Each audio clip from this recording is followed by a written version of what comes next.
Boa tarde a todos. Sejam bem-vindos mais uma vez aqui na página Giz e Luta, né? E hoje aqui na página nós vamos falar um pouquinho sobre habitação, né? Sobre a habitação aqui no nosso, principalmente no nosso estado e também no Brasil inteiro, né? E para isso nós temos dois convidados hoje, né? Hoje nós temos o Matheus, que é do MST, tá? Que é do Movimento Sem Teto, e também temos a professora Simone, né? Também estão participando hoje conosco aqui, tá? Eles vão se apresentar daqui a pouco, tudo bonitinho, né? Como manda. Eu só estou esperando entrar a turma, né? Que só tem nós temos poucos na lives ainda, tá? Quem puder já vai compartilhando a live, já vai compartilhando, dando o que é, seu joinha na live, se gostou. Se quiserem também fazer pergunta para os dois também, já vão colocando aí nos comentários, fazendo as perguntas, para quem quiser fazer as perguntas, tá? E compartilhem, né? Quanto mais compartilhamento, melhor é para a nossa página e alcança mais o nosso objetivo, que é esclarecer um pouco a todos sobre a habitação. Para isso, eu vou passar a palavra para o Diogo, que é ele que vai apresentar para vocês aí os nossos convidados. Diogo? Então, primeiramente, boa tarde a todos. Professor Diogo aqui falando. Espero que todos estejam bem. Antes da gente começar a fazer a apresentação aí dos nossos convidados, né? Infelizmente, aqui em Mogi das Cruzes, teve uma situação muito chata envolvendo o nosso colega, professor Álvaro, da PUESP. O professor Álvaro, ele foi vítima de ataques de um candidato à prefeitura de Mogi de extrema-direita. E nós, da página Giz e Luta, nós nos solidarizamos com o professor Álvaro, que é um guerreiro, um cara atuante, né? Inclusive, o nosso espaço aqui da Giz e Luta está disponibilizado, caso ele tenha interesse em se manifestar. Então, infelizmente, teve esse fato chato e a gente teve que abrir a nossa live falando sobre essa situação aí. Infelizmente, tá? Professor Álvaro, o senhor não está sozinho, tamo junto, tá bom? Bom, hoje nós vamos falar um pouco aí sobre a questão habitacional em meio à pandemia. E aí temos duas pessoas maravilhosas, duas pessoas de luta. Tem o Matheus, popular Mamá, né, do MTST, da juventude do MTST. Temos também a professora Simone Rego, né, que é pré-candidata a vereadora no estado, na cidade de São Paulo pelo PCdoB. E aí nós vamos conversar um pouquinho com os dois aí. Boa tarde, Matheus. Boa tarde, Simone. Tudo certo, meu? Boa tarde. Boa tarde, a todas e a todos. É muito bom, né, estar entre colegas de trabalho. E o nome muito interessante, né? Giz e Luta. Espero que um dia o nome mude, não mais para Giz, né? Que a gente possa mudar essa realidade do Giz. Mas agradeço muito, muito essa oportunidade de estar aqui como pré-candidata e falar um pouquinho da experiência que eu tenho tido há alguns anos, trabalhando como professora em Guaianazes, cidade de Tiradentes, e mais especificamente agora, lidando com a questão da pandemia e vendo o abismo social que a gente vive, né, dentro dos nossos próprios territórios.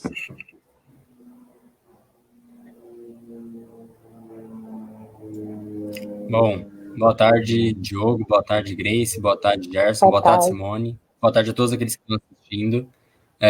Agradeço imensamente o convite, né? Fico muito feliz de poder fazer parte, ainda que eu não seja professor, com certeza fico muito feliz de poder estar aqui entre 4 professores nessa live e espero poder apresentar o que é o MTST, o que é a luta do sem-teto e as questões que fazem a gente ter que fazer essa luta.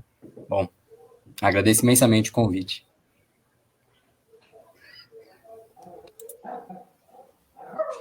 Sem jogo?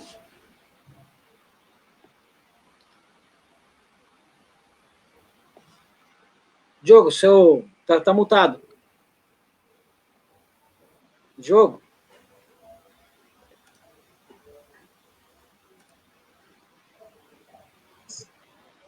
Voltou. Pronto, agora foi. Então, a primeira pergunta que eu faço aí para o Matheus, para ele falar um pouquinho aí sobre... Ele é jovem, né? Tem 20 e poucos anos aí. Matheus, como começou essa sua militância no MTST aí? E fala um pouquinho sobre a situação habitacional da cidade de Tiradentes aí, para a gente poder começar o nosso papo. Tá, eita.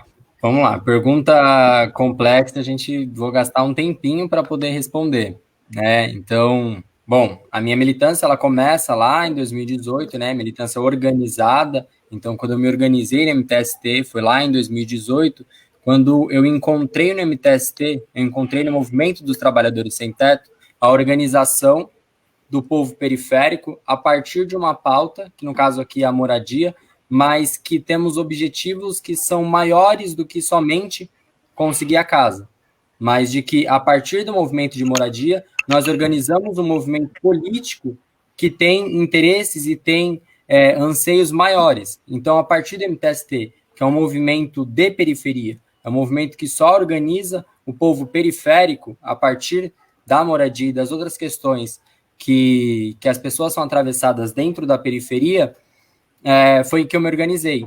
Então, a minha militância começa em 2018, né? Como o Diogo ele deu um spoiler, né? Eu sou da cidade de Tiradentes, eu moro aqui há uns bons anos, né? Desde que eu sou pequenininho, né? Eu só tenho 20 anos, eu não tenho 20 e poucos. O Diogo ele me acrescentou uns anos, mas isso não é um problema. Dentro do MTST, então, existem essas diversas pautas que permeiam o nosso povo. Então, quanto ao movimento de moradia, por a gente organizar um movimento de moradia de periferia, isso faz com que outras questões também apareçam. Então, por exemplo, as mulheres dentro das periferias serem as cabeças das casas, porque tem que sustentar os filhos porque o marido foi embora, ou então porque elas que sabem o que é ver o filho, o que é ter os filhos ali passando necessidade, que sabe quais são as dificuldades de ter que sustentar uma casa, ter que sustentar os filhos, acabam tendo que ir para as ocupações, acabam tendo que ir buscar uma forma de moradia que não conseguiu ser comprando uma casa ou então com aluguel que está cada vez mais caro. Todo mundo aqui que paga aluguel, né? Eu pago aluguel e eu sei disso, que é horrível ter que pagar. O que é ter isso sempre pegando aqui no nosso cangote, né? Você tem que pagar aluguel, senão você não tem casa, senão você não consegue ter onde dormir, ter onde morar. Então, essas pessoas que acabam tendo que ir para uma ocupação porque não conseguem mais pagar aluguel, ou então porque tem que escolher entre pagar aluguel ou colocar a comida na mesa, e isso é mais do que uma frase de efeito, né? Essa palavra ela essa frase é um pouco batida, mas ela não é somente uma frase de efeito, ela é a realidade. As pessoas que foram para uma ocupação, não é porque elas querem ir para uma ocupação, não é porque elas acham divertido ir para uma ocupação, não é por conta disso, é porque elas de fato precisam morar nesses lugares. Então, o MTST organiza essas pessoas que precisam de casa. Como eu já falei, a maioria dessas pessoas são as mulheres. Então, o MTST é um movimento de mulheres. A gente só não tem esse nome, mas é um movimento majoritariamente de mulheres. As mulheres, elas ocupam todos os espaços do MTST. É impossível você ir numa ocupação ou então participar da coordenação sem ver que é majoritariamente de mulheres. Também por conta da gente ser um movimento de periferia, estamos falando, então, de que, por conta da forma com que a cidade ela se desenvolveu e organizou as pessoas, ou seja, jogando as pessoas para o fundão, jogando para as periferias, ela colocou ali o povo preto. Então, dentro da nossa ocupação, também é majoritariamente preta. Ou seja, isso já são duas questões que são trazidas a partir das nossas ocupações. Também a gente não pode deixar de levar em consideração de que a forma com que a nossa sociedade ela se organiza faz com que pessoas LGBT sejam expulsas de casa ou então que morem em lugares péssimos. Isso também faz com que elas vão para as nossas ocupações, que vão para uma ocupação do MTST para poder lutar pela sua casa, para poder conquistar uma moradia digna, para poder conseguir morar de forma decente. também por conta da informalidade cada vez maior, por conta dos baixos salários, isso faz com que a juventude também acabe entrando nas nossas ocupações, porque está cansado de morar num puxadinho da casa da família, porque o emprego está cada vez pior, porque está trampando de 14 horas como entregador e no final não consegue pagar o aluguel, acaba tendo que ir para a nossa ocupação. Então, falar do MTST é lembrar desses eixos que estão intimamente ligados com a forma com que a moradia hoje no Brasil ela está dada, com as casas, né, os imóveis, sendo entregue para a especulação imobiliária e pelo interesse de algumas pessoas. Então, falar de moradia na cidade de Tiradentes é falar da moradia em todas as periferias que foram essa forma de organização, jogada sem infraestrutura, que foi jogada no fundo, cada vez mais longe, tendo um emprego sempre no centro. E aí nós temos que acordar às 5 horas da manhã para poder ir para o centro trabalhar, tem que chegar cedo, tem que pegar ônibus lotado, tem que pegar trem lotado. É esse tipo de organização que faz com que o MTST seja um movimento diverso, mas que ele tenha muitas particularidades. Então, debater a questão da moradia, debater a atuação do MTST é entender como que a sociedade ela se organiza a partir da classe, porque é o interesse de poucos contra o interesse de muitos, é entender como que a sociedade ela organiza a raça, porque se a gente está falando que a propriedade hoje do solo, da terra, das moradias, estão na mão de pessoas brancas, também é entender isso como uma forma de organização racial da nossa sociedade. Então, entender como que isso se dá, também é entender como que existe essa maioria de mulheres e por que são elas que estão indo lá tocar MTST, tocar as moradias. Também é entender por que a gente tem uma LGBTfobia tão brutal que faz com que as pessoas sejam expulsas de casa, ou então que não consigam empregos dignos e que consigam pagar sua casa. Então, brevemente, falar do MTST, falar da moradia no Brasil é falar de todas essas questões. Na cidade de Tiradentes, isso não é diferente.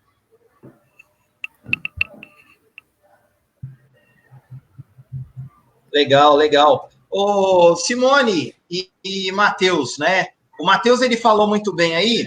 Eu vou passar essa pergunta para a Simone, depois, se o Matheus quiser falar também, quiser responder ela, tá? Fica à vontade, Matheus. Simone, o Matheus, ele foi muito bem na fala dele, e a gente sabe que é o seguinte, na Constituição, a questão de moradia está lá constando, né? Que a moradia é um direito do cidadão. Mas, infelizmente, isso daí não é cumprido. Então, eu lhe faço essa pergunta e depois, se o Matheus quiser responder também, eu acho que seria legal. No Brasil, moradia é um direito ou um privilégio? O que você tem visto aí, nas suas andanças aí?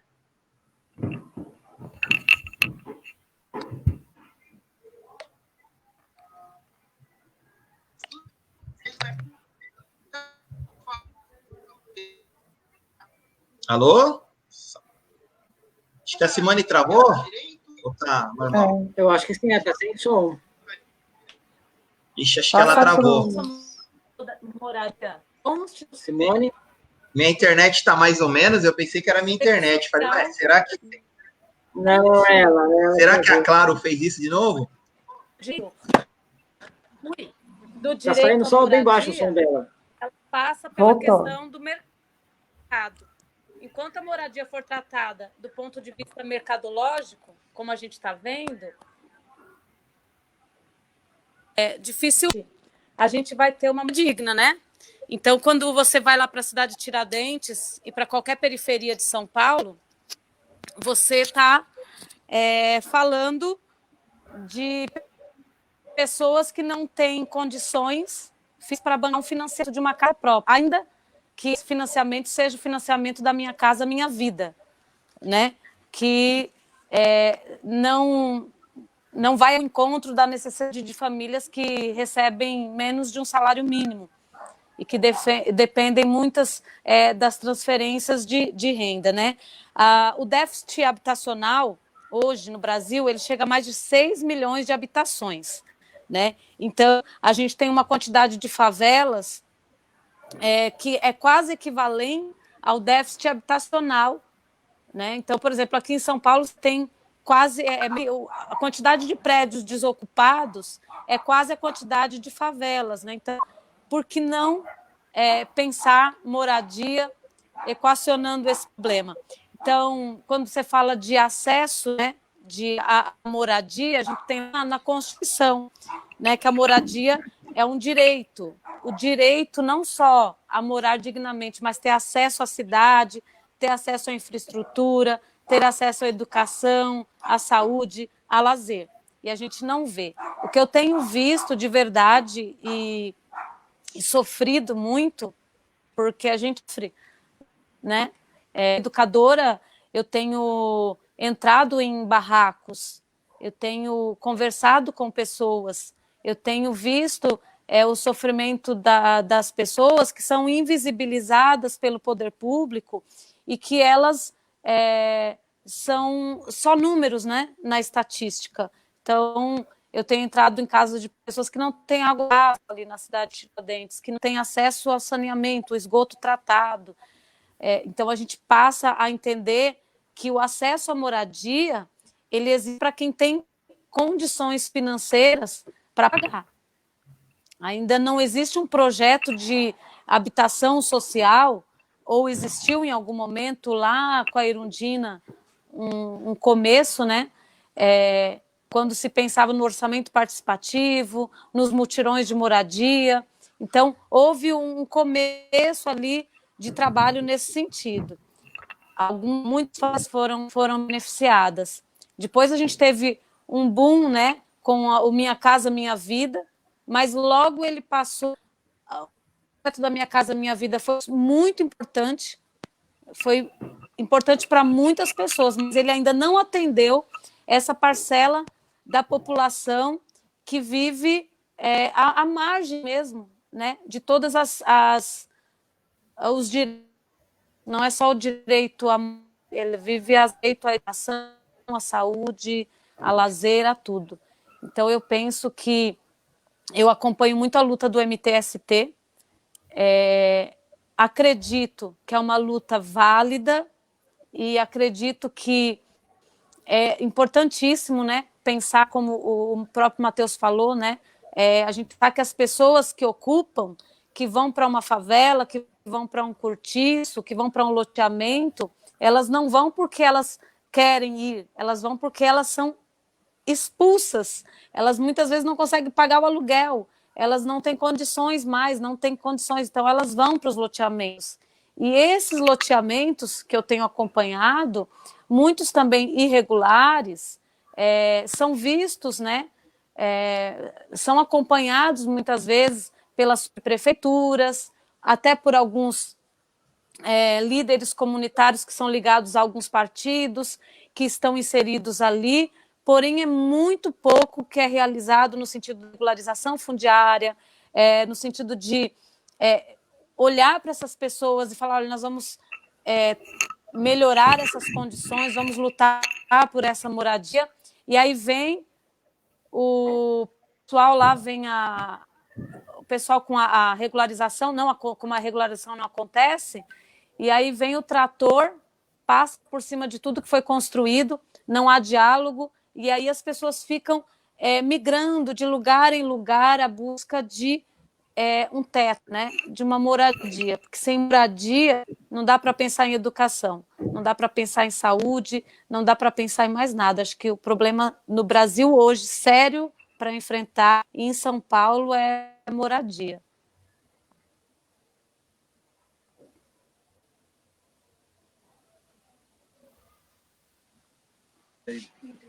Gleice, queria fazer uma pergunta? Sim, Ana. Sou companheira sua de trabalho, né? Acompanho sempre nas suas redes sociais sua atuação junto à comunidade, né? E como o Matheus bem falou, a questão de moradia, ela é muito mais abrangente porque ela é uma questão social, né? E nessa questão social tem a questão, as estruturas excludentes, né, da sociedade, quanto as mulheres, quanto o acesso a uma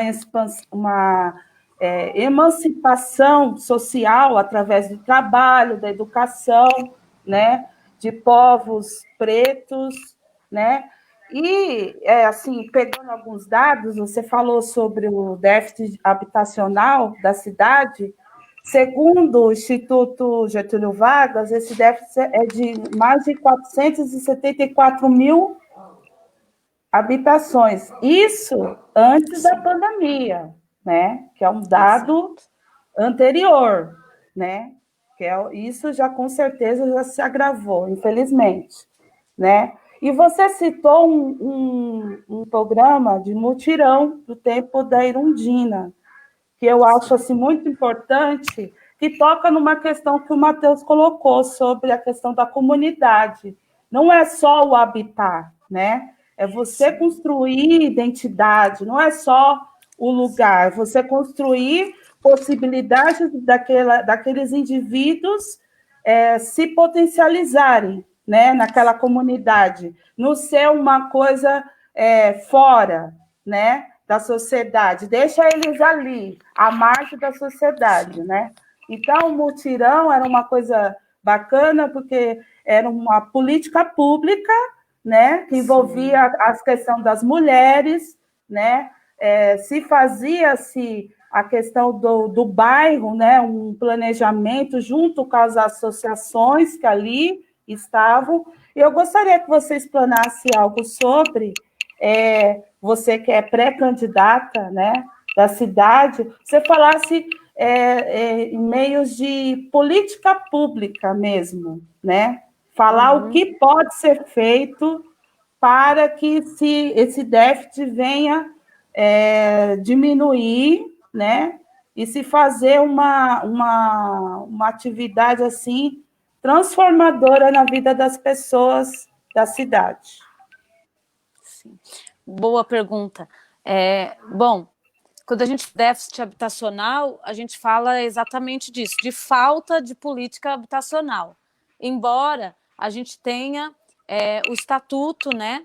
A gente tenha o plano diretor, a gente tenha alguns marcos regulatórios, o plano municipal de habitação. Então, na verdade, já existem documentos que foram criados coletivamente por movimentos sociais, inclusive o MTST, os movimentos por moradia, os movimentos organizados já discutiram muito esse fator. Existem documentos já, só que eles não saem do papel, né? Então, eu estava falando outro dia para uma moça lá na comunidade, a gente falando sobre habitação, e ela falou uma coisa mais, professora, se a habitação para eles não é prioridade, então não vai ter dinheiro, né?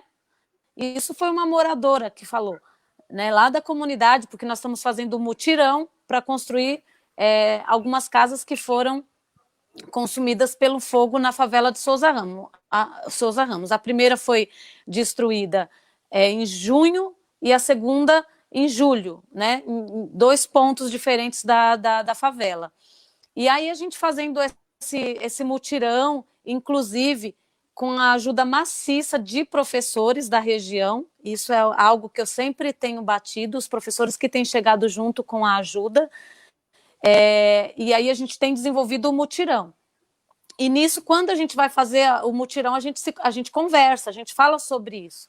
E aí, nada melhor do que você ouvir as pessoas que sofrem com o problema, né? Que precisam de trabalhar, que passam, quando conseguem um emprego, são 4 horas de distância, e quando elas falam que moram numa favela, elas já são discriminadas porque não tem CEP, né? Então, elas me contam muito das dificuldades de acesso ao emprego por conta disso, e aí acabam indo para o mercado informal. Então, a gente tem o problema do déficit habitacional, e a gente tem o problema do acesso de infraestrutura, do acesso ao emprego e a tudo isso que a gente sabe que quem mora na periferia convive. Aí eu marquei algumas coisas, assim, algumas alternativas que já foram estudadas e que precisam de ser pensadas. Então, produção de novas moradias, porque a gente não pode pensar em uma única estratégia de moradia. Minha Casa Minha Vida foi muito importante, é importante. A gente viu aí a tentativa do governo de mudar o nome, né, da Minha Casa Minha Vida, e mudar as regras, e com essa mudança de regras, prejudicando mais ainda as pessoas de baixa renda que não conseguem. Então, a gente não pode pensar numa única alternativa para a questão da moradia. Mas a gente pode pensar, por exemplo, na questão do aluguel social. O que seria o aluguel social? Né? A gente conseguir diminuir esse custo para as pessoas da população de baixa renda, com a parceria do poder público. Né? Então, a gente fala de coisas também, por exemplo, sobre a questão da locação social, mas a gente também tem a questão da regularização fundiária. Eu tenho andado muito nas ocupações. Quinta-feira eu estive na ocupação Juscelino, que fica na divisa entre Guaianazes e Cidade Tiradentes. Ali corre um processo pela Defensoria Pública, mas a gente sabe que a especulação imobiliária, quando ela vê um local que ela pode ter lucro, ela não vai aceitar que as pessoas mantenham-se ali. Então, existe essa questão da regularização fundiária, dos loteamentos irregulares, que precisam, por exemplo, haver esse diálogo do poder público, da prefeitura, e com esses movimentos, para que as pessoas possam ter direito e acesso a esses locais que elas já estão construindo. Até porque quando você faz a desocupação dessas casas, você está tirando famílias desses lugares, aí você força ela a abrir ocupação em outros lugares, tirar as crianças da escola, as crianças acabam não tendo vínculo, não tendo nenhum tipo de fortalecimento dos laços em lugar nenhum. Então, isso é algo extremamente prejudicial. Financiamento, né, para a população produzir a sua habitação, que é o que eu estou vivenciando hoje. Então, por exemplo, só que aí a gente está fazendo isso com a ajuda, com o apoio e colaboração de pessoas que têm ido lá e apoiado. Mas existe a possibilidade, por exemplo, como era na época do governo da Irundina, dessa possibilidade de retorno aos mutirões, de possibilitar para que as próprias pessoas em mutirão possam fazer a construção das suas moradias, regularização desses espaços, que muitas vezes são terrenos que pertencem a particulares, que são muitas vezes usados por grileiros, e aí existe toda uma especulação também em torno dessas terras. E aí a gente tem que pensar nessas alternativas que já estão dentro do plano diretor, que já tem debate sobre esse assunto. A gente precisa novamente de trazer o quê? Esse debate para o campo da população, ajustar esse debate com as pessoas que estão um pouco distantes dessas políticas públicas e acabam sendo as mais excluídas.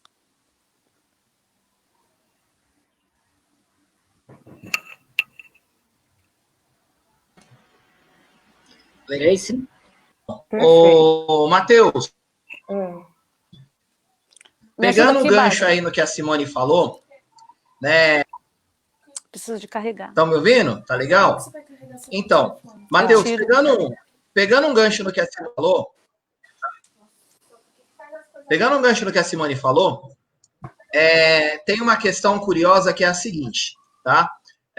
Infelizmente, no Brasil, a gente tem muitas pessoas que desconhecem, né, o movimento dos trabalhadores sem teto e também desconhecem o movimento do sem terra. E por elas desconhecerem, por terem uma ignorância em relação aos dois movimentos, que são fundamentais, né, as pessoas acabam criminalizando. Então, você que é do MTST, você deve ouvir muito essa fala, né? Mas o movimento do Boulos, né, eles invadem as casas, eles têm propriedade, né? Então, o que eu queria que você falasse um pouco, explica um pouco para essas pessoas, porque essa página é uma página bem didática, né? O nosso público ele é formado por professores e também por pessoas, assim, de Mogi das Cruzes, de São Paulo, da cidade de Tiradentes, do Itaim Paulista, Suzano e região ali. Essa região nossa aqui do Alto Tietê, Grande São Paulo. Explica um pouco para o pessoal a diferença, né, entre o MST, o Movimento do Sem Terra, o MTST, o Movimento dos Trabalhadores Sem Teto, que é o movimento do Boulos, o seu movimento, né? E fala também, explica para essas pessoas que, na realidade, qual que é a função, o que, que o movimento faz de fato. Eita, pergunta é longa, a resposta não pode ser curta. Então, a gente tem 3 questões. A diferença entre o MST e o MTST,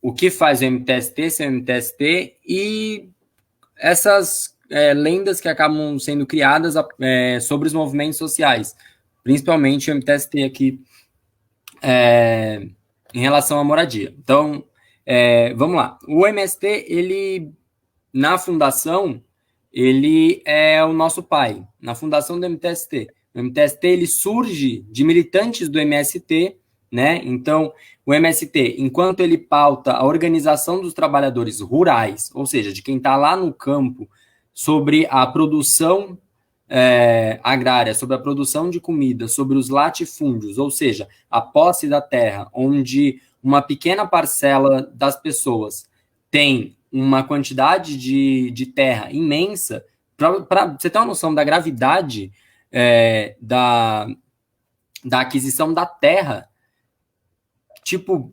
1%, de 1 a 3% dos proprietários de terra, ou seja, já quem tem propriedade, não é nem entre todo mundo, 1% dos proprietários da terra tem posse de mais de 50% do território nacional.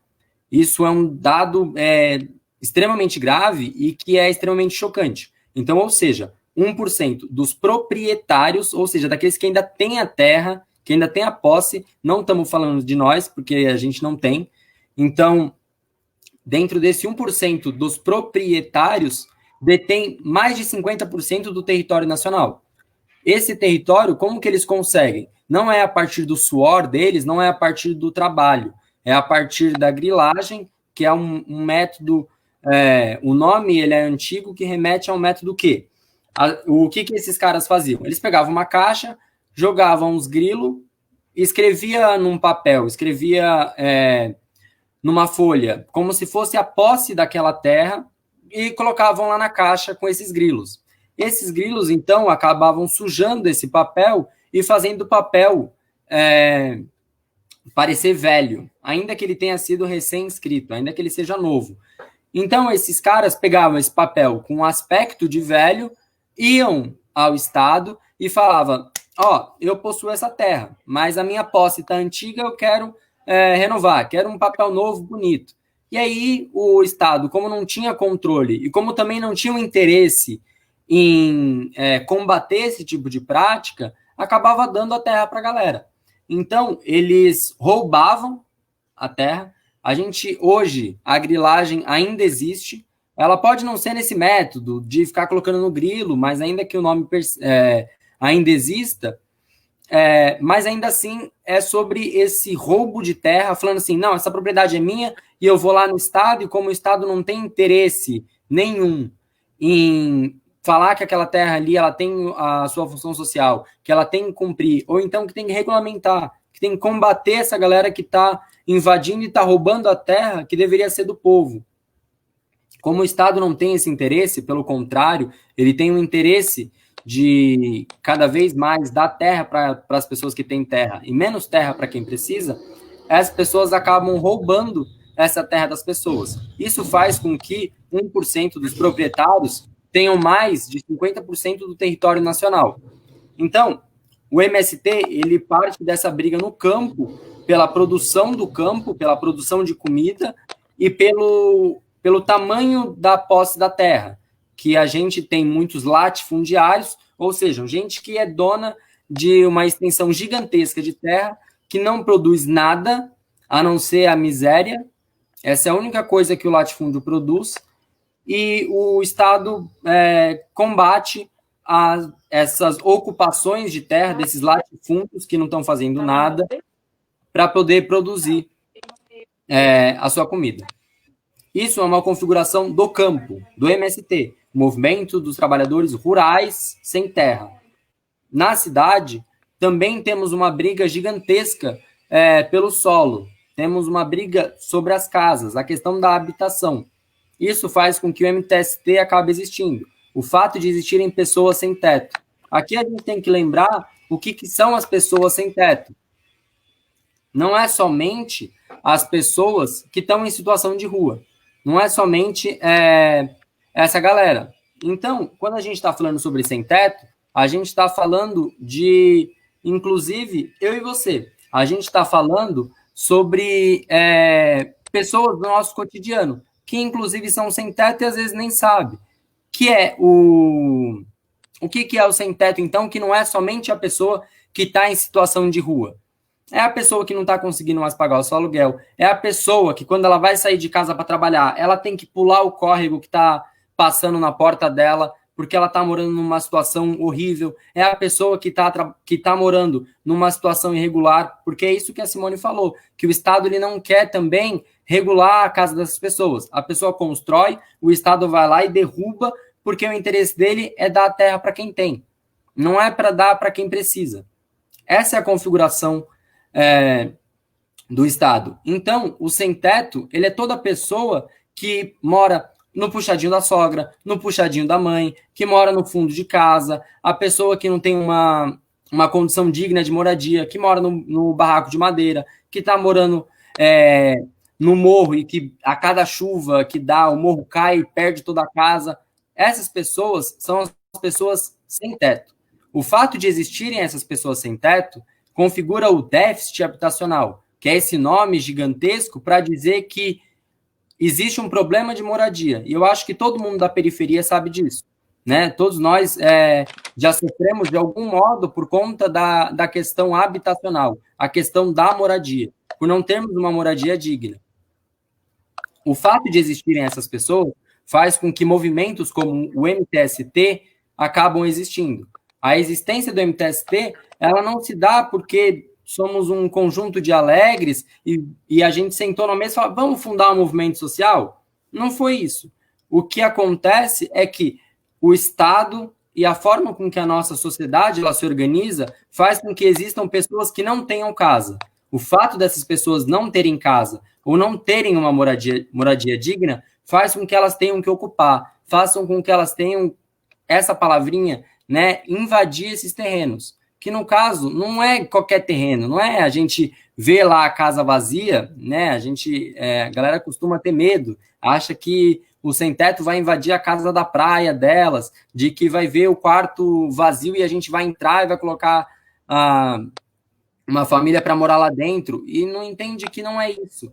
O que o MTST faz a gente mapeia terrenos onde ou é um terreno roubado, né? Ou seja, a prefeitura ou o Estado ou o governo federal deu aquele terreno para uma pessoa que não deveria ter a posse daquele terreno, ou então de terrenos que estão... e esse terreno não está sendo usado para nada, são terrenos que estão abandonados. Quando a gente está falando de abandono, não é que você viajou um mês e aí já está abandonado, o MTST vai entrar e aí a gente colocou a família, quando você voltar, você não vai ter mais sua casa. Não é isso. A gente está falando de terrenos que estão há décadas, que estão há muito tempo vazio e esperando valorizar. Esse movimento de valorização de um terreno abandonado é o que a gente chama de especulação imobiliária, que no caso o que é? É uma palavra gigantesca para uma coisa muito simples. O cara compra um terreno aqui. Ele comprou um terreno. Beleza. Ele vai deixar lá especulando, ou seja, na mente dele, aquele terreno vai valorizar, certo? Por conta de que ele comprou um terreno no fundão. Aí, as pessoas tiveram que ir para o fundão, certo? Não para esse terreno, mas porque foram expulsas. Por quê? Por que essas pessoas foram expulsas? Porque o aluguel começa a ficar muito caro, você vai para um lugar mais longe porque é mais barato, ou então porque, enfim, você foi despejado de casa, ou então porque as pessoas foram morar para lá, as pessoas acabam tendo que ir, as pessoas são expulsas novamente, mais para o fundão da cidade, né? Então, isso faz com o quê? Como essas pessoas vão para o fundão, o Estado fala assim, pô, as pessoas foram para lá e elas vão precisar trabalhar, certo? Porque o patrão precisa enriquecer, precisa lucrar e precisa dos trabalhadores. Que trabalhadores são esses? Aqueles que estão no fundão. Então, ele vai colocar, por exemplo, uma linha de ônibus ali, para essa pessoa sair do fundão para ir para o centro e trabalhar. Isso faz com que esse terreno que o cara comprou, ele valorize. Porque agora tem uma linha de ônibus, agora vai ter um poste. Aí essas pessoas que foram para o fundão têm filhos, vão precisar de escola. Então, o Estado vai lá e constrói uma escola lá. Isso faz com que acabam tendo equipamentos dentro desse fundão e ele valorize aquele terreno que está abandonado. Mas isso não acontece assim. Isso acontece num processo de 10 anos, 20 anos, 30 anos, 40 anos, e o cara deixa o terreno lá abandonado somente para poder vender e lucrar em cima dele. Então, um terreno que ele pagou, sei lá, 10 mil, ele vai vender muito mais caro, porque agora tem esses equipamentos. Quer um exemplo mais concreto? O aluguel, aqui na ZL, por exemplo, aqui na Zona Leste, em Itaquera, o aluguel de Itaquera era 1. Depois que construíram o Itaquerão, depois que construíram a Arena Corinthians, o aluguel aumentou mais de 200% do dia para a noite. As pessoas que estavam ali especulando ganharam rios de dinheiro. Qual o problema? As pessoas moravam ali em Itaquera, as pessoas tinham suas casas ali e o aluguel aumentou, não conseguiram mais pagar, tiveram que sair. Mas como o Estado, a forma com que ele se dá e as políticas públicas que nós temos e a que não temos, faz com que essas pessoas não sejam olhadas. E sim, o terreno do cara que tem um monte que só está enriquecendo, que não está nem aí para a vida das pessoas que estão sem teto, para as pessoas que estão sem moradia. Isso faz com que essas pessoas acabem ficando sem teto, ficando sem casa, sem poder ter uma casa e acabem ocupando. É dessa forma com que os sem-tetos vão parar numa ocupação. Se você chega numa ocupação, você pode perguntar para as pessoas se elas estão gostando de estar ali ocupando. A resposta vai ser não. Muitas têm vergonha de ocupar um terreno, muitas não gostam do que estão fazendo, muitas acham que estão fazendo algo errado, que estão roubando, que estão invadindo o terreno. As pessoas realmente acreditam nisso, elas não gostam de ocupar. Não é bonito e não é legal. O problema é que a única solução, é a única forma da gente denunciar uma forma de moradia, uma forma de política habitacional, porque criar sem-tetos também é uma política habitacional num sentido pejorativo da palavra, que no caso é uma política para enriquecer as pessoas que têm casa, que tem um monte de terreno, que são esses especuladores, os donos de terra. É uma política para poder pensar para essas pessoas e o sem-teto que se vire para conseguir a sua moradia. Então, esse tipo de configuração do nosso Estado e de como o Brasil se organiza faz com que a gente crie sem-tetos cada vez mais, o déficit tem aumentado, né? As pessoas têm sofrido cada vez mais para pagar aluguel, para poder conseguir a sua casa. Ou seja, o Estado ele poderia e ele deveria garantir a moradia para todos. Isso que a Simone estava falando anteriormente. Precisamos de políticas públicas. Precisamos de políticas que venham do Estado, que regulamente a casa dessas pessoas, mas que garantam a moradia digna para essas pessoas. Que não devam somente visar o lucro de poucos e o interesse de poucos em detrimento de todos nós. Certo? Então, enquanto, por exemplo de São Paulo, a gente tem 40 mil imóveis só no centro expandido, 40 mil imóveis abandonados e temos 25 mil pessoas em situação de rua. Ou seja, tem mais a frase também de que tem mais casa sem gente do que gente sem casa, também não é só uma frase de efeito, isso é uma realidade, né? Ou seja, falta políticas públicas em que elas coloquem o interesse das pessoas, o interesse da moradia, em primeiro lugar, a vida das pessoas, ao invés do lucro de poucos, ao invés do interesse de poucos. Então, essa é a política que deveria vir do Estado. Essa deveria ser a forma com que a nossa sociedade ela se organizasse a partir da vida das pessoas e não a partir do lucro de poucos. Então, o MTST ele é um movimento que surge a partir da necessidade da casa das pessoas. É aquilo que a gente sempre, que a direita sempre fala, de que quer o fim do MTST. Pois bem, quem é do MTST também quer o fim do MTST. A questão é que eles querem acabar com o MTST, matando todo mundo e acabando com a nossa organização, porque eles querem continuar mantendo o lucro deles, mantendo a especulação imobiliária, mantendo o interesse de pouco. Nós queremos que ninguém mais precise lutar pela casa, porque todos têm uma condição digna de moradia.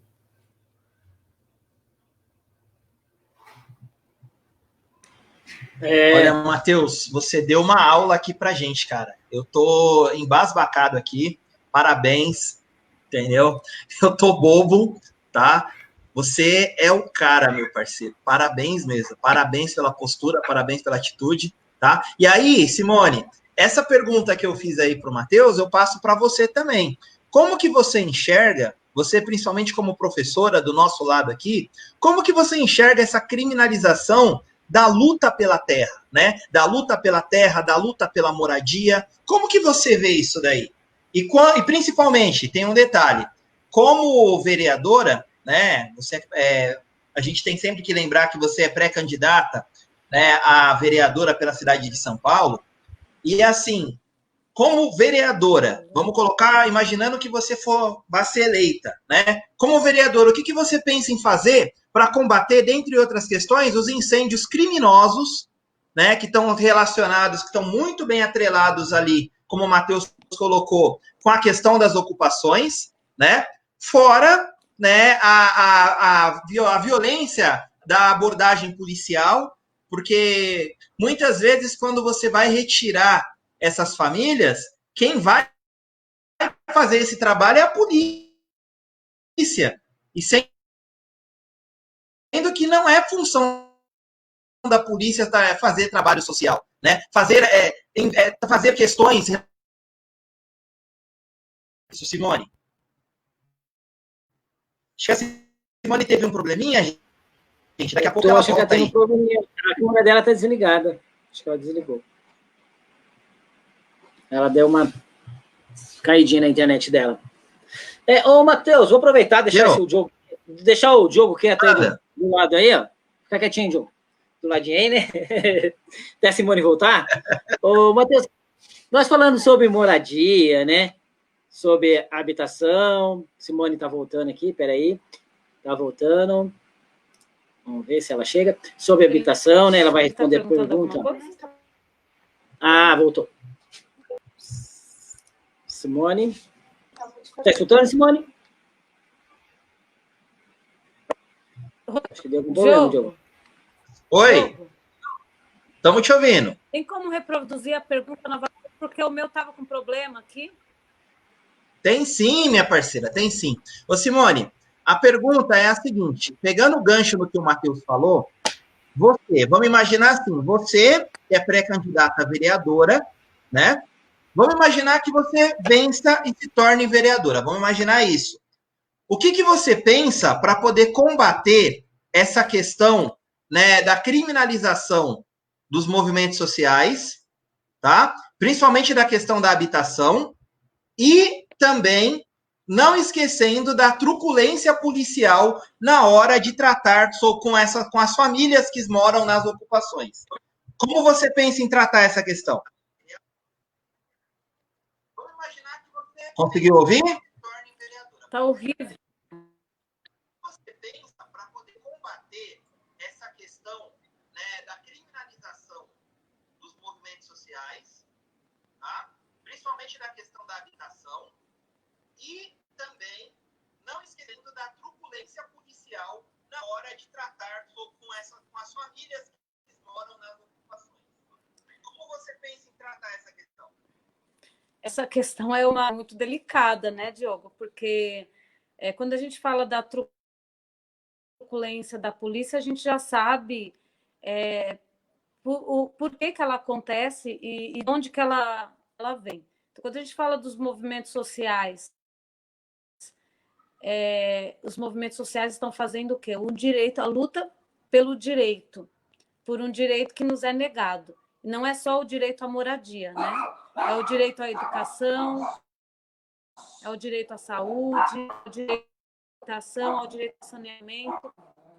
Então, ontem, inclusive, nós falávamos sobre esse assunto, que é muito fácil você falar de direito para alguém que já nasce com esses privilégios, né? Alguém que nasce dentro da classe média, uma criança que nasce dentro da classe média, ela já nasce com todos esses direitos garantidos, né? O direito à saúde, à habitação, ao lazer, à cultura, e ela não vai sofrer muito ou nada, né?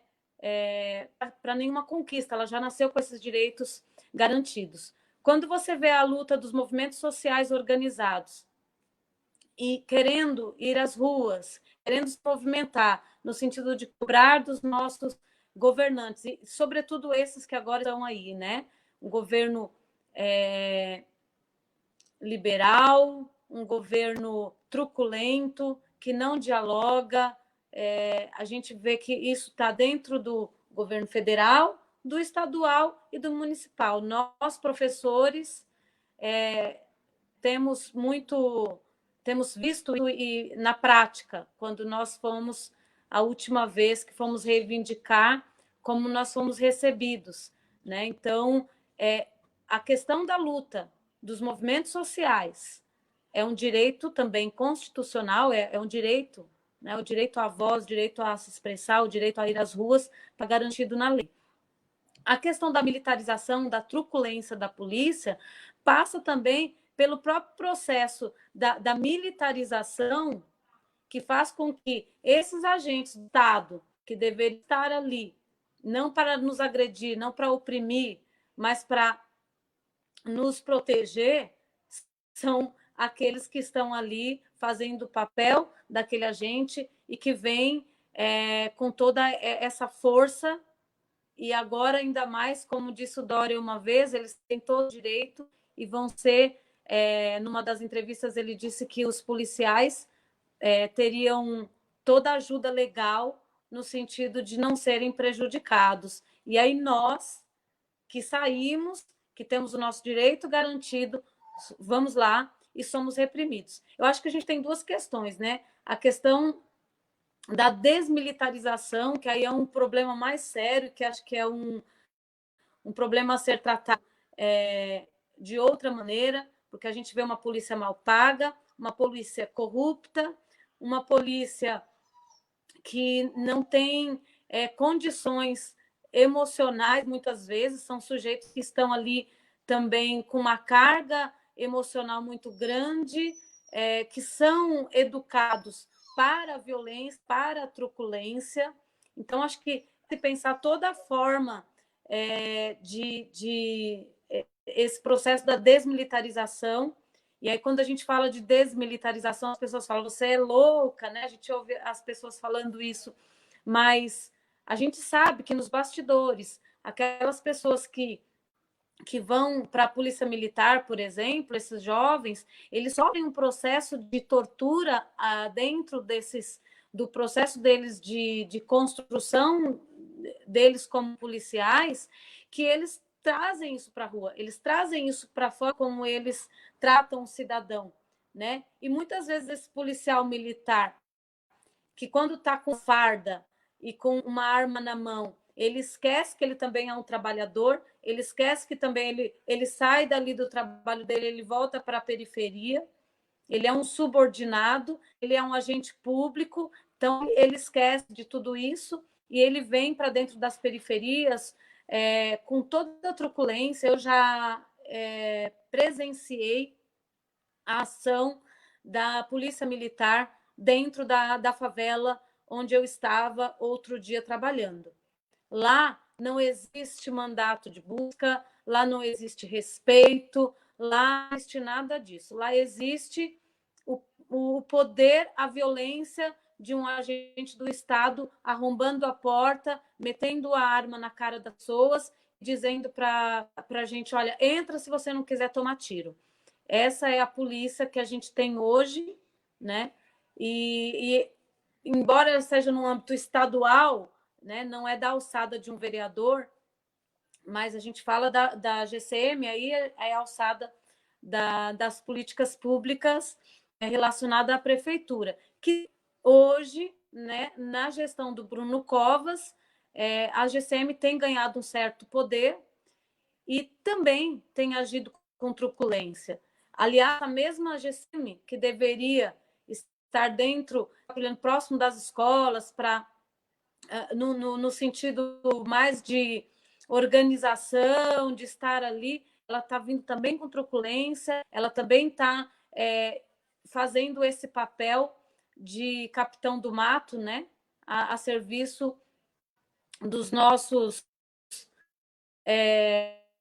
governos, né? Vamos pensar muito sobre isso. A violência maior que eu vejo é a violência da ausência dos nossos direitos. Essa é a maior violência. A violência de você entrar numa casa e ver uma criança que não tem água potável, a violência de você entrar e você não ter direito, você não ter internet, estudar, você ter condições mínimas de sonhar.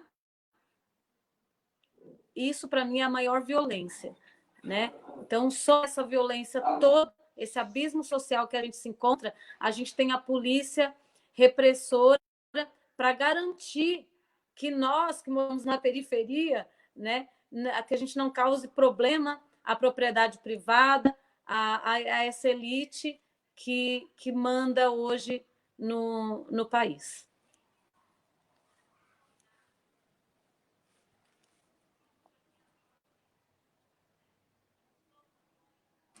Correto, Simone. Diogo, queria só colocar aqui, Diogo, que eu estava falando, falar aqui para o Matheus. Ô, Matheus, nós tem poucas políticas ainda de habitação, né, que eu ia falar com você aquela hora, né, habitação aqui, falando em habitação, a maioria já pensam logo em alguns programas sociais, né, e falando em programa social, nós temos um programa que já tinha em São Paulo há 50 anos, que era o CDHU, né? Há 50 anos. Atendeu mais de meio milhão de pessoas. E está sendo exatamente privatizado. O que você acha disso? Porque ele era um programa para atender pessoas carentes, né? Apesar que colocava lá financiamento em 30 anos, 50 anos, né? Mas era um preço até acessível, né? Não era tão grande, né?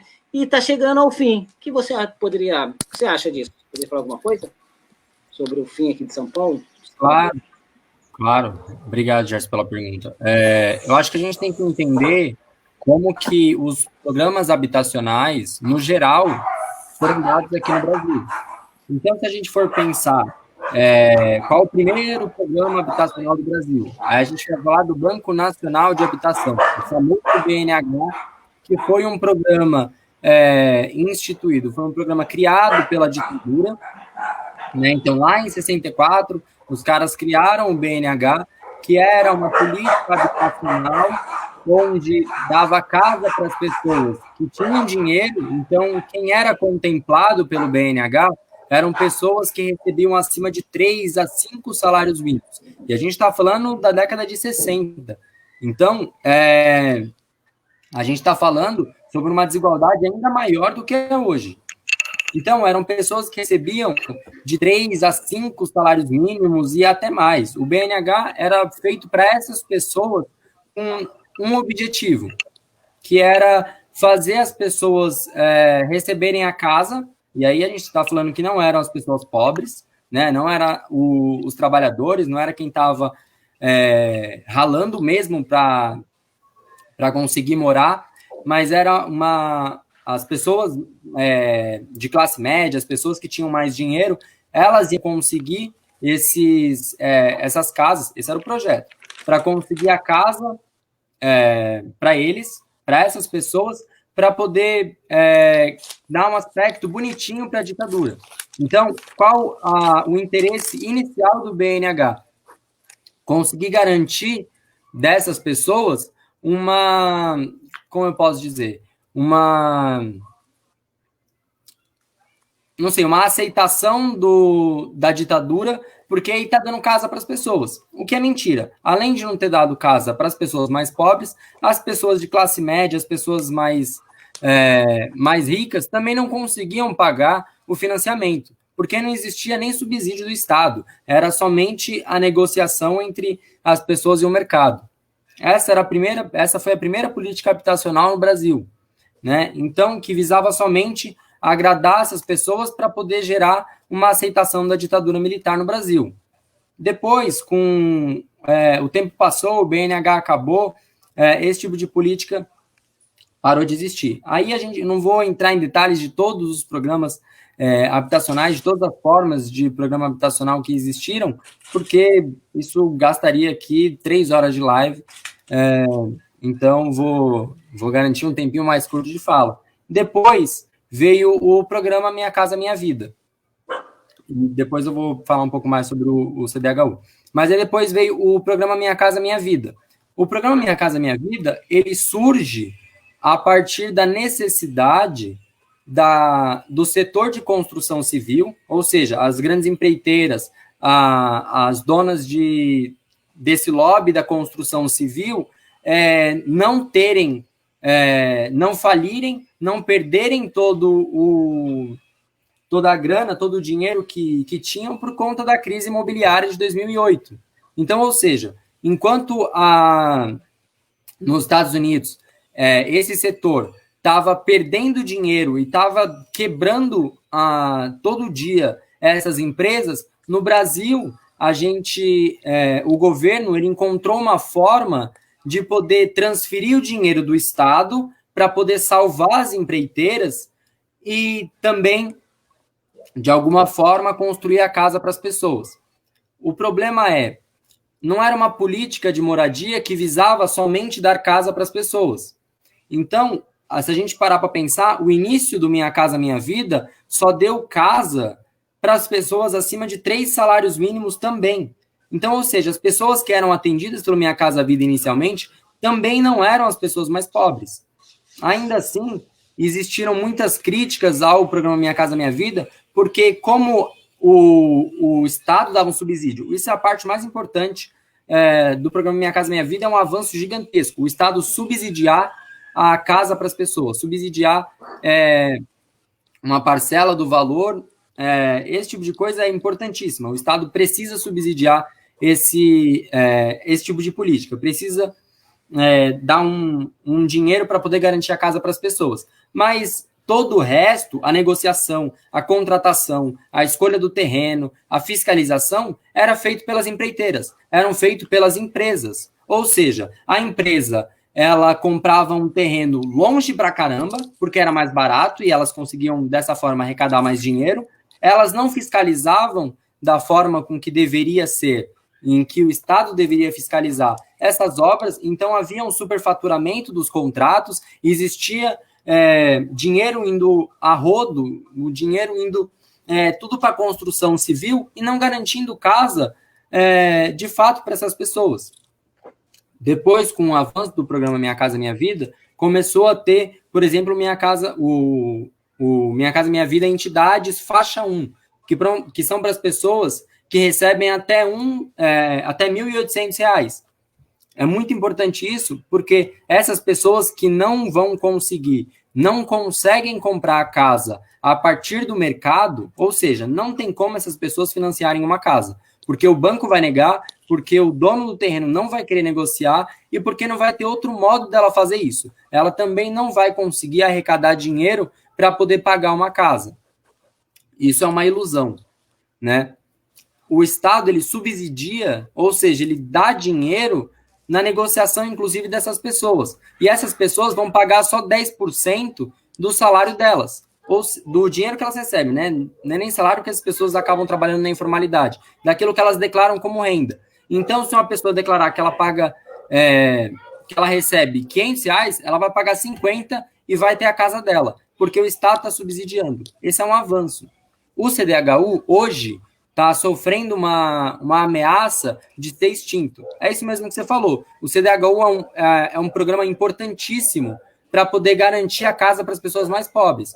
Coisas que algumas políticas habitacionais não visaram de forma alguma. Mas a política do Dória, a política do Covas, é de extinguir esses programas que existiram, né? Esses programas de conseguir subsidiar a casa para as pessoas, de conseguir construir casa para quem tem menos dinheiro, né? Para poder garantir uma política habitacional para quem tem mais dinheiro, para as empreiteiras, visando somente o lucro dessas empresas, e não, de fato, a situação das pessoas que precisam de casa. Então, a extinção da CDHU, assim como de outras empresas, mas vamos focar na CDHU, a extinção da CDHU, nesse caso, é um desastre, porque também não há sinalização de uma criação de outra forma de negociação, outra forma de política habitacional voltada para as pessoas mais pobres, voltada para quem de fato precisa de casa. Fora isso, o resto das políticas habitacionais, né, ou aquilo que a Simone falou no início, o programa da Casa Verde e Amarela, que é aquela maquiagem do que era o programa Minha Casa Minha Vida, com a extinção da negociação do Minha Casa Minha Vida entidades faixa 1, que é justamente isso que eu acabei de falar, que são aquelas pessoas que recebem até 1.800. Ou seja, novamente, o governo liberal, o governo do Covas, o governo do Dória e o governo do Bolsonaro, eles têm feito políticas habitacionais voltadas para as empreiteiras, voltadas para quem tem terra, não voltadas para quem não tem casa, não voltada para as pessoas mais pobres, para quem não consegue financiar uma casa, para quem vai ser negado, para quem não consegue nem declarar renda para poder entrar em algum desses programas de financiamento. Ou seja, a gente, enquanto MTST, enquanto pessoas sem teto, a gente luta para que haja políticas habitacionais voltadas para as pessoas que recebam até 2 salários mínimos, as pessoas que recebam menos que isso, e que haja esse subsídio do Estado. A política habitacional, ela não necessariamente precisa passar pela construção de casas. Tem como haver política pública sem a construção de nenhuma casa. A questão é que, como há esses lobbies, tanto de financiamento de campanha, mas também como há esses lobbies de construção civil, de empreiteira, de dono de terra, como existem esses interesses por trás, as políticas públicas habitacionais só são voltadas para a construção de casas, para a compra de terrenos, que não tem nada, esse tipo de coisa. No momento que o Brasil está hoje, ele não precisaria construir, no Brasil inteiro, não precisaria construir nenhuma casa para poder garantir casa para todo mundo. A questão é que política pública, como a gente entende hoje, a política habitacional é somente como se tivesse que construir casa e constrói mais casa. Não é a realidade, não seria necessário. É importante construir se for necessário, mas se isso realmente voltar para o povo, se isso realmente for para quem está menos favorecido. Não é necessário, pode ser uma política, mas ela tem que ser voltada para aqueles que são mais pobres, não para aqueles que têm mais dinheiro. Isso mesmo, muito bom. Gostei, show, hein? Esclareceu muito bem. Foi parabéns, Matheus. Vou passar para a Grace. Grace, quer falar alguma coisa? Não, e falando depois dessa aula do Matheus, e ele falando sobre as políticas públicas, né, sobre a questão histórica, sobre as demandas sociais, sobre toda essa especulação imobiliária, sobre a questão... eu gostaria que eles agora humanizassem essas pessoas que não têm casa hoje. Porque o Matheus falando, né, sobre por que as pessoas chegam lá no movimento, daí passa um histórico aqui, sabe? Meu pai era metalúrgico, trabalhou desde os 10 anos, como muitos da geração dele, e morreu sem ter a casa própria, né? Quer dizer, trabalhou a vida toda. Minha mãe, empregada doméstica, né? Eu fui ter a casa própria a partir de uma emancipação na questão educacional. Mas, então, Quer dizer, são trabalhadores que trabalharam, lutaram, não, né? Depois de muitos anos, minha mãe ficou viúva, daí teve que lutar sozinha, a mãe solo, né? Poderia, né, chegar num movimento, né, de moradia. Então, eu gostaria que vocês falassem das pessoas, né? E a gente discriminasse essas pessoas, né? São pessoas que são marginalizadas por esse sistema, né, excludente, esse sistema político que aí existe. Daí eu gostaria que o Matheus, depois dessa aula, e a Simone, que está em contato, né, com a comunidade do Souza Ramos, eu acompanho muito toda essa questão, que vocês falassem, explanassem sobre as pessoas que lá estão, né, humanizasse esses índices. Obrigada, Matheus.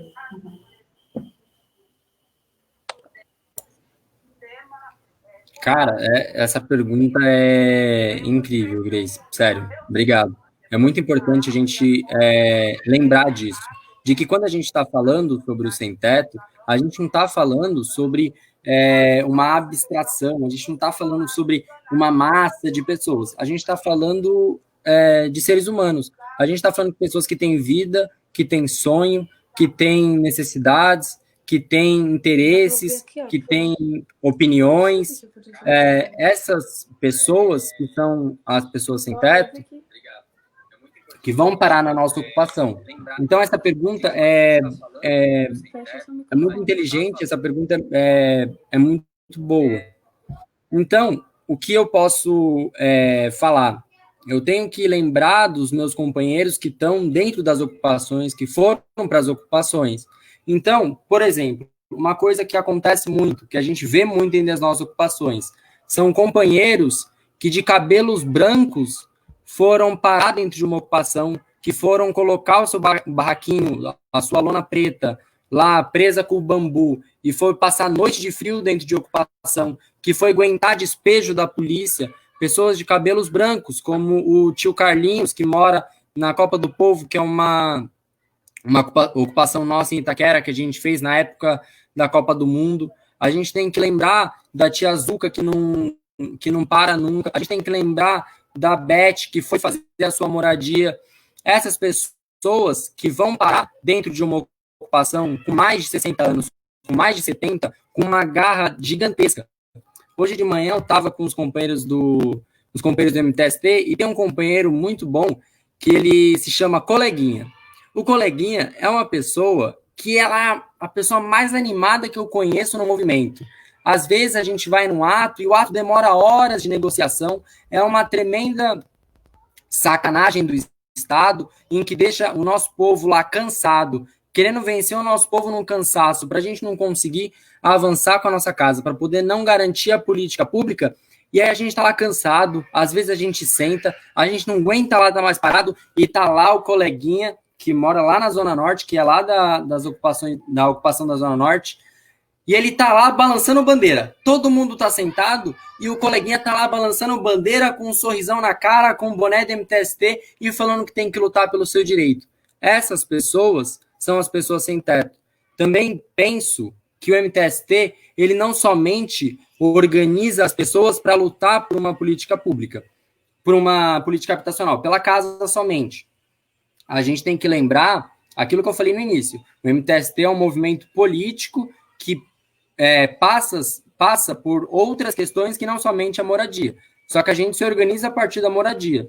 Então a gente tem que pensar em companheiros como a Luciana. Luciana fez uma ocupação em 2015 chamada Portal do Povo, e ela conta até hoje que ela entrou numa ocupação falando que era analfabeta política, que não entendia nada do que é. Hoje a Luciana, a Lu, ela é uma companheira aguerrida, ela é uma companheira que, cara, você senta com ela e ela te dá aula sobre várias coisas. Outro dia a gente estava conversando sobre direito à literatura, e ela fala que ela entrou numa ocupação do MTST falando que era uma analfabeta política, falando que não entendia nada. Uma narrativa que existe muito, que a gente ouve do nosso povo, é eles falando assim: antes do MTST, eu não sabia que eu tinha direito. Eu não sabia que eu tinha direito às coisas. Esse tipo de frase, eu não sabia que eu tinha direito, é uma frase completamente brutal da forma com que o nosso sistema ele organiza as pessoas, da forma com que o pensamento do nosso povo faz com que eles não vão à luta, por não achar que tem direito. Dentro do MTST, essas pessoas, a partir de uma vivência coletiva e da nossa mediação política, do nosso debate político, esse tipo de consciência de que eles têm direito, que tem que se organizar e tem que lutar pelas coisas, faz com que essas pessoas elas criem uma outra consciência. Então, é muito interessante ver na vivência dessas pessoas outras duas coisas. Eu acho que é muito importante a gente pensar para a gente humanizar essas relações. O que essas pessoas vivenciavam. É muito comum também, mulheres do MTST falavam que sofriam violência dentro de casa, que tinham a opressão do marido, que não podiam ir trabalhar, que não podiam estudar, mas dentro de uma ocupação, ela aprendeu que ela podia fazer o que ela quisesse, e que a partir dali ela denunciou o marido, que ela se organizou, que ela lutou pelo seu direito, e de que ela não aceitaria mais o marido levantar a mão para ela. Esse tipo de narrativa não é exceção, acontece muitas vezes. Não é à toa que as mulheres do MTST organizaram uma ocupação de acolhimento das mulheres chamada Teresa de Benguela, que fica aqui na Zona Leste, ali na José Bonifácio, onde acolhiam mulheres que sofriam violência doméstica. Uma outra coisa que acontece muito para a gente pensar essa humanização, o que são os sem-teto, também é muito comum pessoas falando que estavam desacreditadas da vida, pessoas que estavam tendo quadros de depressão por conta da forma com que elas moravam, elas estavam tendo depressão, que tinham crise de ansiedade, que tinham diversos problemas de saúde mental, e dentro de uma ocupação foi quando ela encontrou um caminho, foi quando ela teve o apoio, o acolhimento de outras pessoas e foi conseguir uma outra vida. A gente tem que lembrar de companheiras, por exemplo, como a Raika, que é uma mulher trans, negra, de periferia, que falou que depois do MTST, que ela descobriu que ela tinha direitos, foi quando ela conseguiu arrumar o seu primeiro emprego de carteira assinada. São essas pessoas que constroem o MTST, são essas pessoas que são sem teto. Quando a gente está falando dessas pessoas, quando a gente está lá chamando de vagabundo, falando que essas pessoas têm que morrer, que são um bando de... Enfim, deem o nome que vocês quiserem. Mas quando a gente está chamando essas pessoas, quando a gente está xingando, quando a gente está demonizando essas pessoas, é dessas pessoas que eu estou falando aqui contigo, que eu estou falando aqui com vocês. São pessoas que têm a sua história, que têm a sua trajetória, que têm os seus interesses, mas que dentro do MTST, e essas pessoas têm uma diversidade gigantesca de pessoas, constroem o MTST. Essas são as pessoas sem teto, que assim como eu, assim como você, a gente acaba se moldando com a vida. Dentro do MTST, muitas se livraram da violência do marido, muitos se livraram da depressão, muitos conseguiram um emprego, muitas pessoas descobriram que tinham direitos, e muitas pessoas, infelizmente, mesmo com a sua idade avançada, foi lutar numa ocupação, foi disputar a terra com aqueles que têm, porque era a única forma de conseguir morar. Porque passou a vida inteira trabalhando de diversas formas e nunca conseguiu financiar uma casa, nunca conseguiu comprar um barraquinho para poder morar.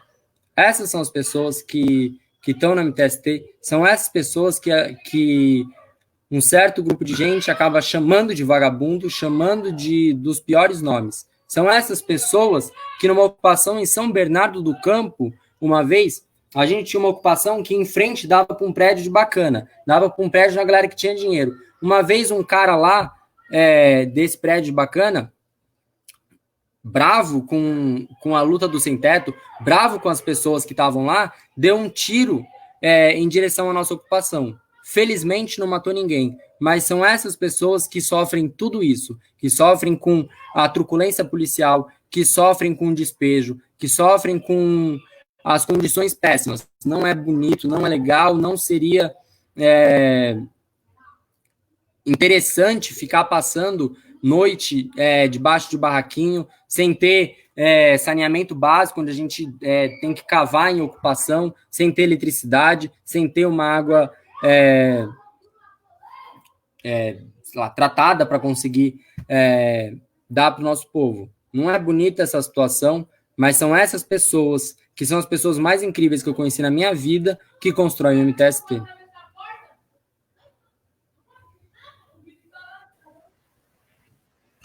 Eu fiquei emocionada agora.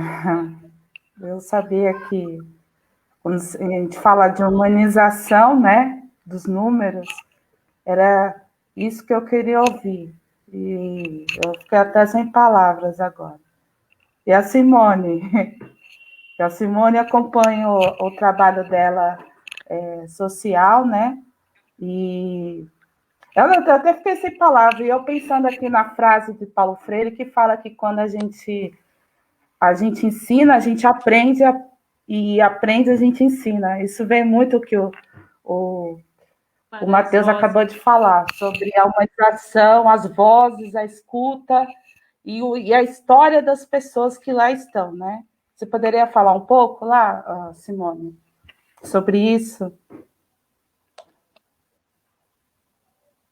Bom, eu queria assim aproveitar agora esse momento para falar um pouquinho de como foi, de fato, tem sido essa experiência, né?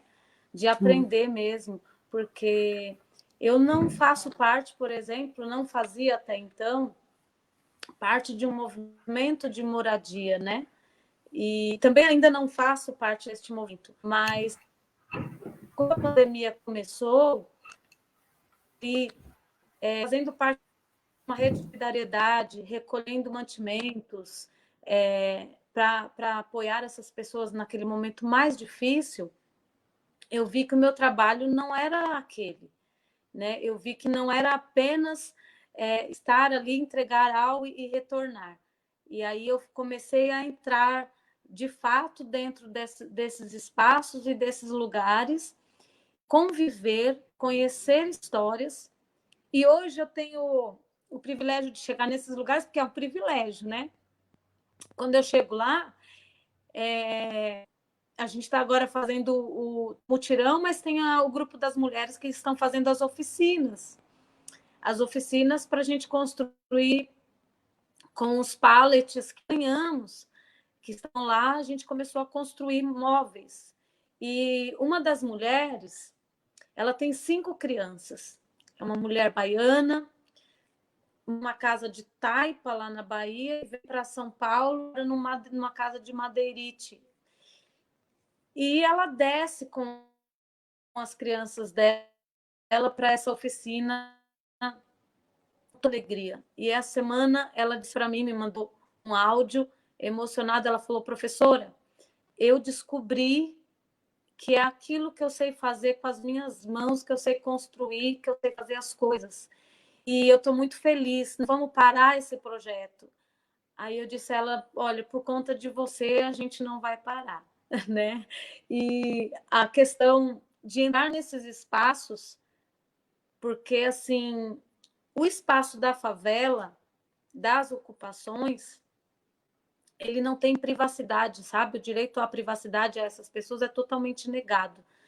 E, então, o tempo todo ali tem alguém que invade aquele espaço de alguma maneira, sabe? Eles entram, é a polícia, a assistente social, é o pastor, todo mundo quer entrar no lugar e ninguém pede licença para entrar, né? Então, quando você é convidado para entrar para este lugar, para conhecer a vida das pessoas, para conhecer a realidade das crianças, a realidade das mulheres, que são maioria, a realidade dos idosos, a realidade das pessoas que são negadas de todos os direitos, e elas te olham com um sorriso, e elas te abraçam, não está nem aí com a pandemia, elas te abraçam, e quando eu chego lá com o meu carro, né, e elas falam: lá, Lulinha, a Lulinha está chegando, e me abraçam e perguntam e falam. Ontem mesmo, ontem não, quinta-feira, eu cheguei lá, elas têm um bloquinho, colocam a grelha lá e assam a carninha dela lá e elas comem, né? Eu tive que comer com elas lá, e aí tava salgado, demais, né? Mas eu falei, tá bom, eu vou comer um pedacinho. Eu comi um pedacinho, tomei 1 litro de água quase, e a gente deu muita risada. E não romantizando a favela, que não devemos fazer isso, mas aquele lugar, a favela, ela precisa passar pelo momento da reurbanização, pela melhoria em todos os sentidos da qualidade, para que as pessoas tenham qualidade de vida, para que a política pública seja de fato um direito. Então, assim, eu estou aprendendo que fazer política de base é muito difícil, porque para você atingir a pessoa, para que ela tenha consciência de direitos, para que ela tenha consciência de que ela deve sair à rua e lutar, para que ela não precise de depender das assistências do governo, mas que ela faça, bom, eu dependi disso neste momento, agora eu não preciso mais, né? Como que você faz isso? É só um trabalho, é um trabalho dentro desses espaços, é um trabalho onde a gente muito mais escuta do que fala, é um trabalho onde muito mais a gente precisa, e pelo seu trabalho dentro daquele local, as pessoas te olham diferente, e elas falam, professora, você vem aqui, você ouve a gente, você senta com a gente, você está com a gente. Como isso faz a diferença na vida dessas pessoas, né? Não é a professora que vai lá e dá uma bronca, não. É a professora que conversa, é a professora que mostra, né? Que eles vêm perguntar, olha, veio um fulano aqui que queria propor para a gente que a gente tinha que fazer isso e isso. Professora, a senhora acha que isso está certo? Então, o tempo todo eles estão nos perguntando. E aí entra uma questão, gente, nossa, como educadores, né, e como pessoas que vêm dessas condições também, que somos da periferia, que trabalhamos na periferia, que muitas vezes a gente acha que todas as pessoas veem a rede social, que todas as pessoas têm o WhatsApp. Não. As pessoas que estão ali, elas às vezes até têm um celular, mas elas não têm condição para pagar uma rede, né? Para pagar um aplicativo para ela ter acesso ao Facebook e tal. As pessoas ali, elas comem carne, às vezes, talvez uma vez no mês. Com esse auxílio, ajudou algumas a pagar algumas contas, mas mesmo assim, ali é o tempo todo precisando de trocar o madeirite, a telha, de colocar plástico nos tetos, porque está furado por causa da chuva. Então, são pessoas que convivem todos os dias com a possibilidade de perder algo. Ou perder a casa, ou os móveis, muitas vezes a vida, né? Então, são pessoas que têm risco o tempo todo aquelas pessoas estão correndo riscos. E eu tenho aprendido muito, muito. E quando eu penso como professora, eu tenho sempre falado isso hoje, que como educadora, tenho que pensar o direito à moradia. E o direito à moradia tem que vir acompanhado do direito à saúde, à educação, o direito à cidade, com toda a infraestrutura necessária que qualquer cidadão deve ter, né? Então, para mim, tem sido aprendizado com as mulheres mais velhas, que vivem essa migração,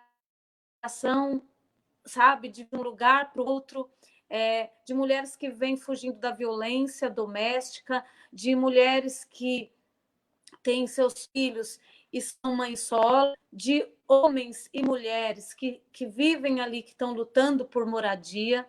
Então, eu acredito que a gente tem que pensar uma política pública para uma política habitacional, como o Matheus falou, como eu falei, e que a gente possa aprender que o coletivo, né, que só a união popular, que só nós cobrando dos nossos governantes de fato e acompanhando esse processo é que a gente vai ter alguma mudança.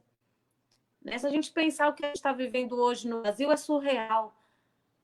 Por que nós estamos vivendo isso? Mas se a gente for buscar, e aí hoje eu, estando dentro desses espaços, eu consigo compreender um pouquinho a alienação das pessoas, né, nesse sentido. Então, eu acredito que, para mim, o melhor aprendizado, a melhor história da vida da Simone hoje é essa história que eu estou aprendendo com essas mulheres e com esses homens nessa luta por direitos.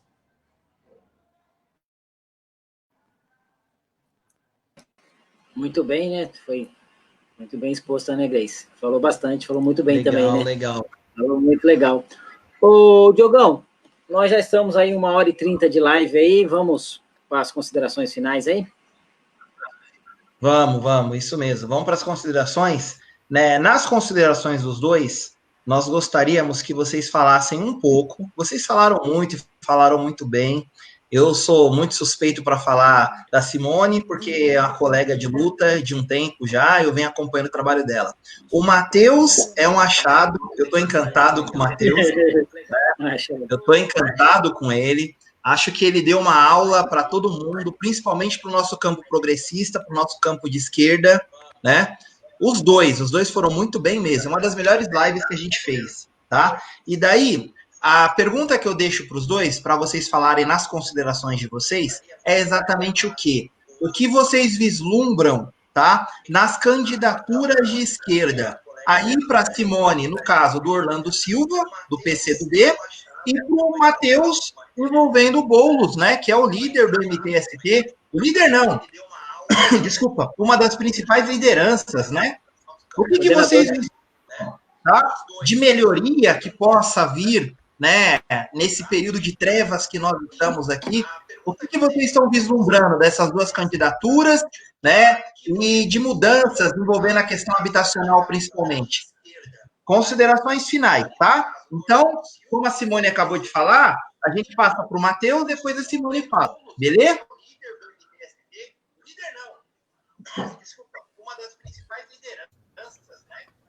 Tá, bom. Eu vou ser mais breve do que eu fui nas outras respostas, né? Vou fazer uma fala curta para poder a gente garantir não uma live de 16 horas aqui. Bom, o MTST ele sempre foi um movimento político, ele sempre organizou o povo e ele sempre lutou por direitos. Isso é inegável, o MTST faz isso desde 97 na sua fundação.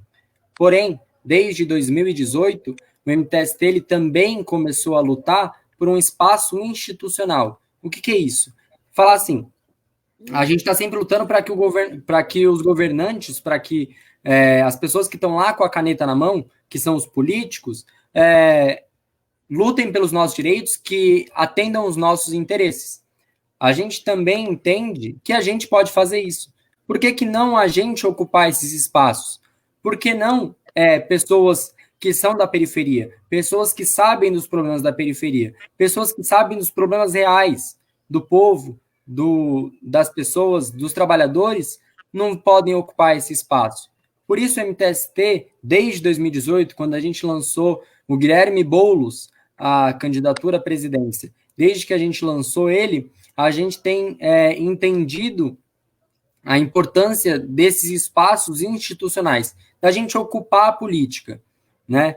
Então, a gente teve a candidatura do Guilherme, agora a gente está tendo novamente a candidatura do Guilherme Boulos, que é, no caso, esse candidato à Prefeitura de São Paulo, que tem apresentado para a esquerda uma alternativa de política voltada para as periferias. O Guilherme Boulos, junto com a Luísa Erundina, que é quem é a vice do Guilherme, colocam a sua candidatura pelo PSOL à Prefeitura de São Paulo como uma candidatura que não vai ter somente a sua atuação voltada para o centro de São Paulo.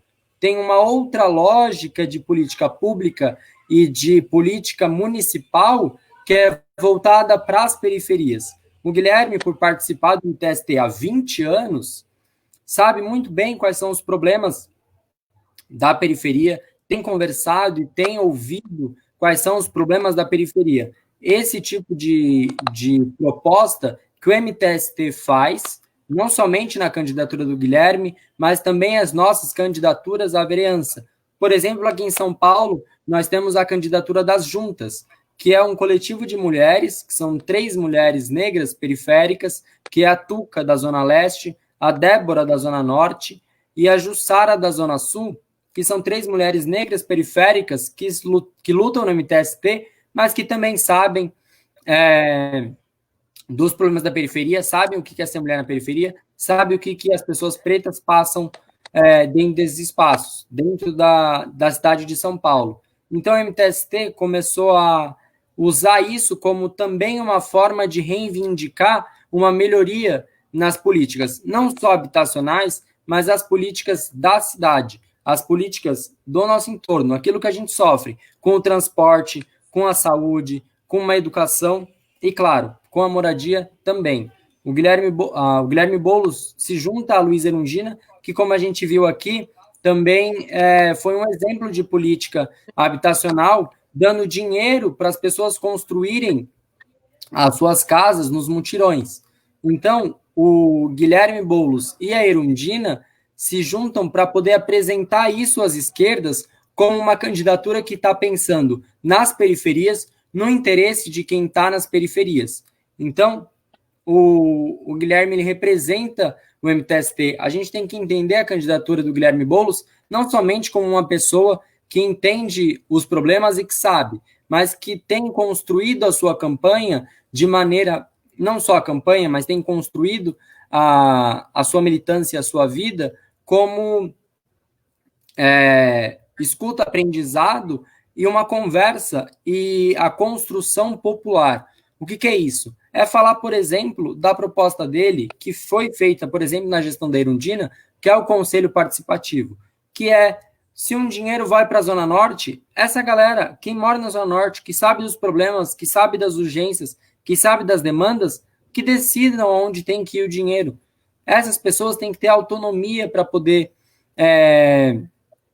construir a sua política, construir as suas demandas. É o povo que deve mandar na política, que deve mandar no orçamento, que deve mandar no Estado. Não é o contrário, não é o interesse de 6 pessoas que estão na sala lá de terninho no ar-condicionado que devem decidir para onde vai o dinheiro do povo, para onde eles vão investir, ou como se eles fossem gurus. Então, a candidatura do Guilherme, assim como as nossas candidaturas à vereança, tem um interesse de construção popular de uma política. Nós estamos apresentando isso como uma alternativa para a esquerda e para o povo. Então, eu encerro minha fala dizendo isso. Estamos apresentando isso como uma alternativa e uma forma de construir uma política institucional. Esse ano, na Prefeitura e na Câmara Municipal, com o Guilherme Boulos e a Luísa Erundina como candidatos à Prefeitura, as juntas, o Dalécio, a Andréia em Santo André, o Dalécio em São Bernardo, o Zelídio em Guarulhos, e as juntas aqui em São Paulo, as câmaras municipais de 4 municípios.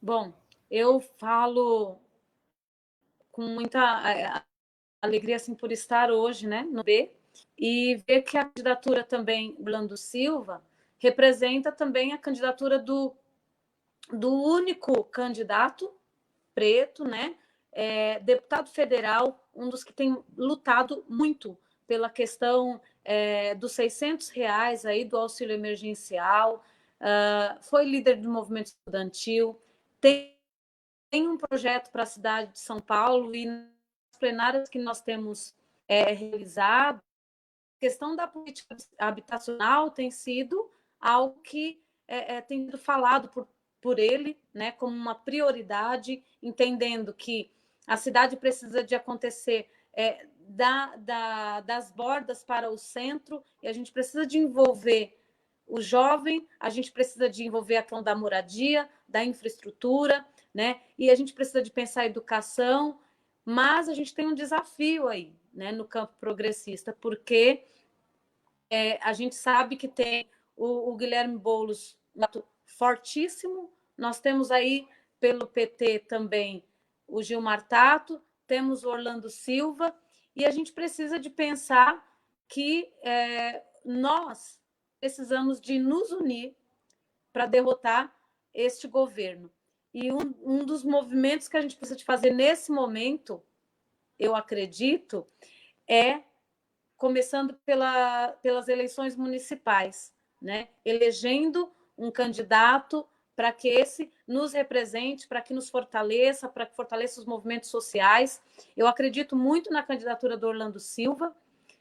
Estou como pré-candidata a vereadora pelo Partido Comunista do Brasil, porque alinho as ideias a esse partido, e acredito muito, né, que, independente aí, nesse caso, de quem entre, acho que as pautas da esquerda são pautas que vão na questão do direito, principalmente da questão da política habitacional, que a gente tem visto que tem sido uma constante entre os grupos que têm falado, que têm conversado, que têm falado, porque a gente tem visto o abismo social, a questão dos moradores em situação de rua, a questão da moradia, que a gente está falando aqui, e que só veio, né, tomou um pouco mais de clareza, eu acho que agora na pandemia, quando a gente começou a adentrar esses espaços e ver o quanto nós precisamos de lutar para que isso aconteça. Então, eu agradeço a vocês, agradeço ao Diogo pelo convite, a todos os meus colegas professores, e vamos à luta, porque nós temos aí um gigantinho para derrubar, né? Ele se chama aí esse governo neoliberal que está nos 3 poderes aí, né? E a gente precisa de se unir. E é isso, eu agradeço, estou à disposição. Nossas propostas, a partir do dia 27, estarão nas redes sociais, acompanhem. E é isso, agradeço muito e que a gente ganhe, né? Que a gente lute para que isso aconteça, para que a gente coloque mulheres e homens que nos representem, que representem a periferia, que de fato estejam comprometidos com as políticas públicas, que cheguem ao povo de fato. A gente merece, a gente precisa.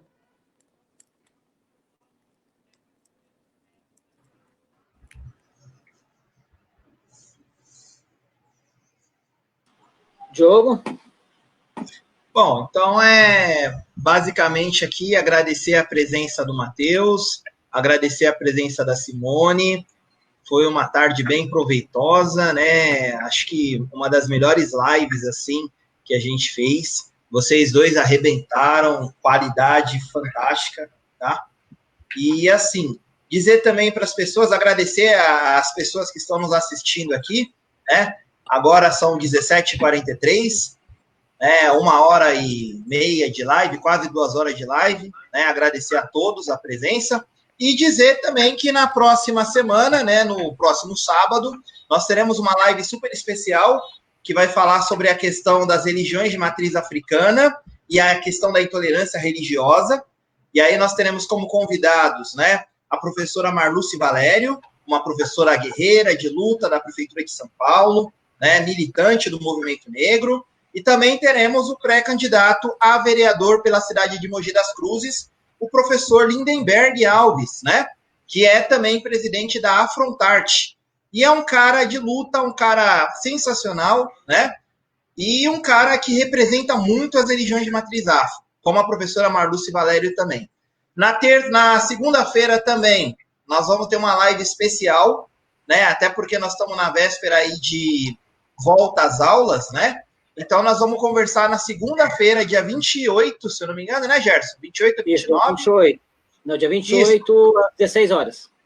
Isso. Então, dia 28, na segunda-feira, às 16 horas, nós teremos aqui a presença da Bebel, da professora Isabel, que é a representante da APUESP, do maior sindicato de professores da América Latina. Então, a professora Bebel ela vai estar aqui na segunda-feira com a gente para poder conversar sobre a questão da volta às aulas, se vai voltar, se não vai, se vai ter greve, se não vai, o papel do sindicato, tá? Então, a gente conta aí com a participação do público, né? Compartilhem a live, curtam, vamos tentar levar essas ideias aqui, né? Essas ideias progressistas para a maior quantidade de pessoas possíveis.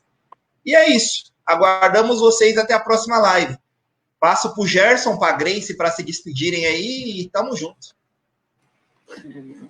Isso você já falou, né, Diogão? Eu agradeço a todos, realmente, né? Agradeço ao Matheus aí pela explicação dele, foi muito bom. Para a Simone também, que foi ótima também, falou muito. Quero desejar boa sorte para a Simone, né? Que ela consiga aí ser eleita aí. Tá, Simone? Tenha uma boa sorte. E quero agradecer a todos os telespectadores aí que estão vendo a gente, que curtiram essa 1h e 45 minutos de live. Grace?